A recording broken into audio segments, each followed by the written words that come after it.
एक तरफ से इजराइल दो तरफ से हमला कर रहा है। इजराइल ने पर्चियां गिराई हैं कि गाजा पट्टी को खाली कर दो, और उसके लिए इजराइल लगातार हमले कर रहा है।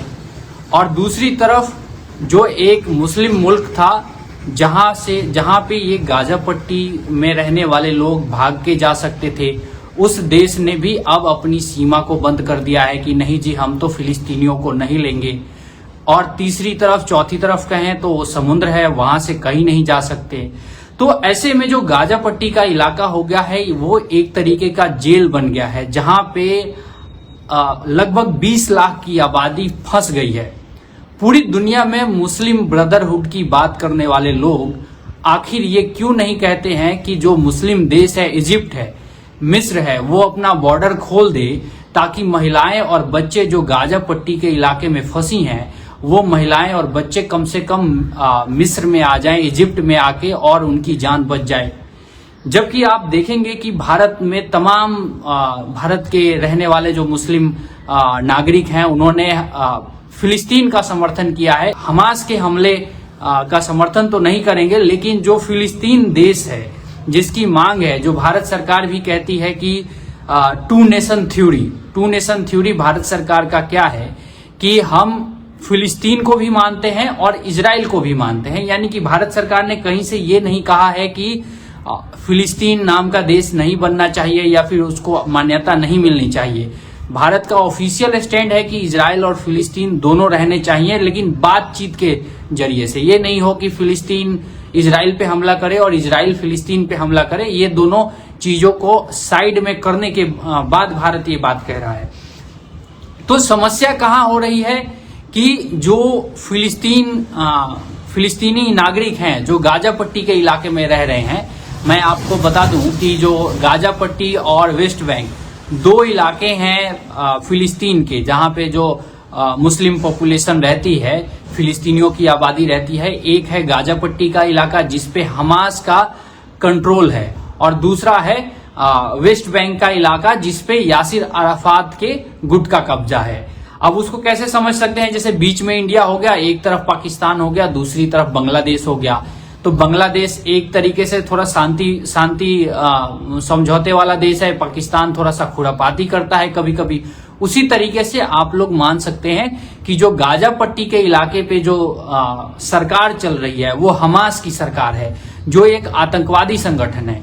उसके हमले के बाद जब इजराइल ने हमला किया तो वहां पे इजराइल ने एरोप्लेन से पर्चियां क्या गिराई कि गाजा पट्टी को खाली कर दो।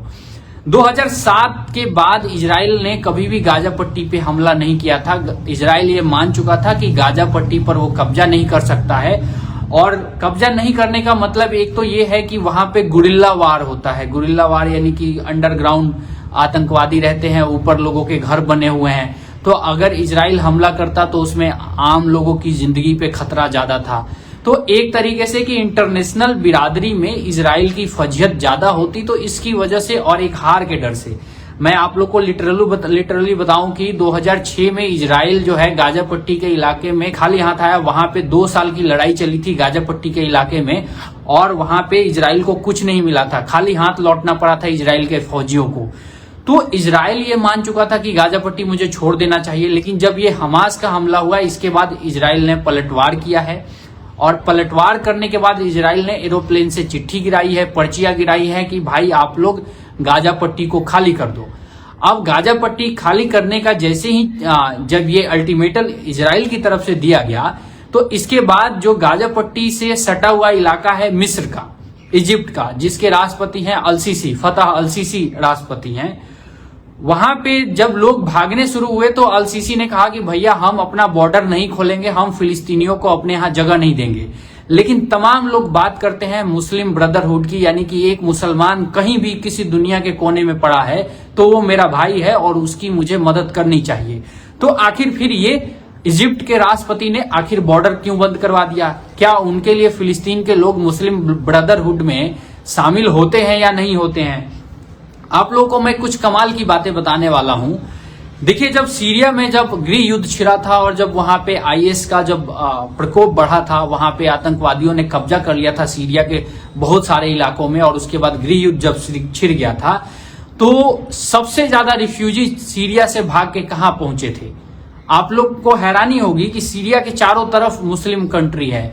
एक तरफ जॉर्डन है, एक तरफ आपको तुर्की है, एक तरफ लेबनान है, मतलब चारों तरफ, एक तरफ इराक है। लेकिन ये लोग कहीं नहीं गए। यहां से ये लोग कहां भाग के गए? यूरोपियन देशों में गए। यूरोपीय देशों में सबसे ज्यादा जर्मनी में गए, स्पेन में गए, स्वीडन में गए, फ्रांस में गए। आप लोग समझिए कि जो एक देश बगल का देश है, जो उन्हीं के धर्म को मानने वाला देश है, यानी कि वो एक इस्लामिक राष्ट्र है, वहां पे ये लोग नहीं गए।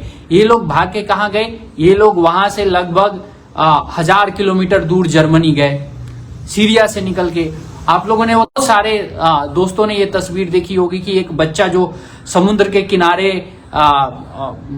वो एक अवैध तौर पे बोट पे जा रहा था और जहां उसका पूरा परिवार खत्म हो गया था, और उस बच्चे की लाश समुद्र के किनारे आके लहरों से टिक गई थी। और उस फोटो को इतना देखने के बाद तकलीफ हुआ था।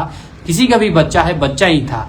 तो यहाँ पे समझने वाली बात है कि जब भी मुस्लिम वर्ल्ड में, खास तौर पे आप देखिए जो जॉर्डन है, इजिप्ट है, सीरिया है, इराक है, इधर जब भी कुछ भी हलचल होती है तो यहां से लोग भाग के सीधे यूरोप जाते हैं, ना कि अगल बगल के कंट्री जो कि उन्हीं के धर्म को मानने वाली कंट्रियां हैं। खास 55 मुल्क हैं इस दुनिया में, इस्लामिक मुल्क।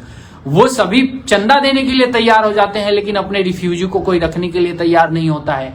आप लोग को हैरानी होगी कि जो रोहिंग्या म्यांमार से वहां पे अत्याचार की वजह से भाग के बांग्लादेश आए थे, उसी बांग्लादेश की सरकार ने उन रोहिंग्या को एक ऐसे टापू पे बसाने का फैसला लिया है जो कि बांग्लादेश के मेन लैंड से 300 किलोमीटर दूर है, और वो टापू कभी भी डूब सकता है। आप लोग समझिए, आखिर ये एक बेसिक चीज समझने वाली बात है। अगर कोई मुझे समझाए कि आखिर जो मुस्लिम देश है, 55 मुस्लिम देश है, इतना सारा पैसा उनके पास है, इतना सारा बिजनेस है उनके पास। अब देखिए, सऊदी अरब के पास तेल है, कतर के पास गैस है, यूएई के पास बड़ा बिजनेस हब है। पूरी दुनिया में इनके सिक्के चलते हैं, इनके अर्थव्यवस्था के। ये लोग इतना पैसा देते हैं, भारत के लोग यहां से इतना पैसा कमा के भेजते हैं। ये लोग आखिर क्यों फिलिस्तीन को या फिर फिलिस्तीन के लोगों को अपने यहां बुला के शरण क्यों नहीं देते हैं? क्यों नहीं उनको नौकरी दे देते हैं? रोहिंग्या मुसलमानों को क्यों नहीं बांग्लादेश अपने मेन लैंड में बसा रहा है? वो क्यों उनको साइड कर रहा है? ये बात समझ नहीं आती है। फैक्ट यही है कि समझ नहीं आती है। देखिए, अब जो मिस्र ने फिलिस्तीनियों के लिए बॉर्डर बंद कर दिया है, क्यों बंद किया है? इसके पीछे मुझे जो समझ में आया, दरअसल आप लोग को याद होगा कोरोना के समय और बीतने के बाद जब यूक्रेन और रूस का युद्ध शुरू हुआ था, तो पूरे वर्ल्ड में गेहूं की कमी हो गई थी। गेहूं की कमी हो गई थी, लोगों को काफी मुसीबतों का सामना करना पड़ रहा था, क्योंकि यूक्रेन से काफी मात्रा में गेहूं यूरोप के देशों को निर्यात किया जाता था, जिसमें तुर्की भी शामिल था और तमाम देश शामिल थे। तब तुर्की ने भारत से गेहूं आयात किया था। जब वो गेहूं तुर्की पहुंचा और पोर्ट पे ही तुर्की ने वो गेहूं लेने से मना कर दिया। तुर्की ने ये कहा कि ये गेहूं गलत, ये हमारे मानकों पे जो है खरा नहीं उतरता है।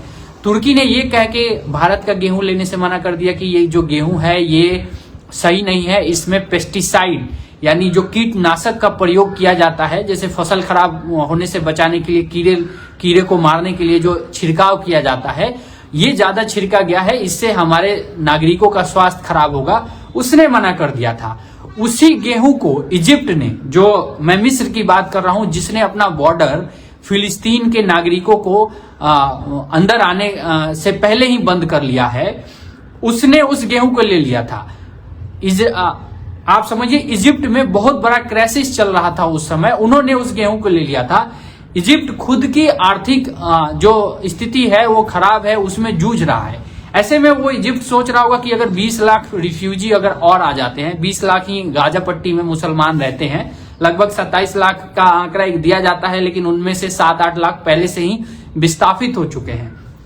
अभी कहा जा रहा है कि जो इजिप्ट का बॉर्डर है वहां पे 3.5 लाख लोग अभी भी मौजूद हैं। अभी जिस टाइम आप ये वीडियो देख रहे हैं, उस समय इजिप्ट के बॉर्डर पे और गाजा पट्टी के बॉर्डर पे लगभग 3.5 लाख लोग खड़े हैं कि इजिप्ट अपना बॉर्डर खोल दे, मिस्र अपना बॉर्डर खोल दे कि हम अंदर आ जाएं। लेकिन इजिप्ट ने मना कर दिया है। इजिप्ट ने मना किया वो एक अलग बात है। हमास ने यह कह दिया कि कोई भी गाजा पट्टी छोड़ के नहीं जाएगा। आप मर जाओ तो मर जाओ, लेकिन आपको यहीं रहना है, आपको जाना ही नहीं है।